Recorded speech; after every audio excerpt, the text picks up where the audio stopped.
This tutorial is going to show you how to remove large distractions from your image.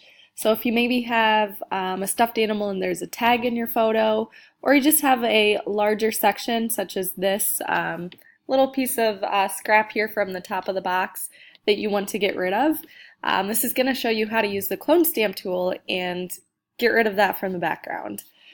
So starting out on the left side, you're going to grab your clone stamp tool, and with this you're just going to hold down Option, and that creates this little plus sign, and you can select an area of your image to paint or to stamp over that section of your photo.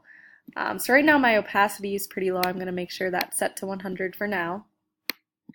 And again, I'm just clicking on an area and starting to paint over that.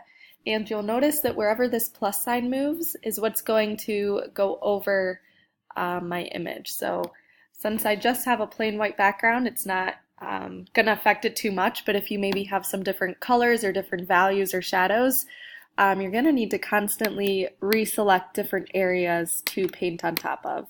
So if you have a shadow on the side of your image, I would definitely try and keep that shadow in the same relative area, and then you're able to completely get rid of and paint out that section or stamp out that section that you did not want or need in your image. So look around and see if there's anywhere in your photo that could be distracting, that really stands out that you can get rid of to really clean up and make your image become more professional.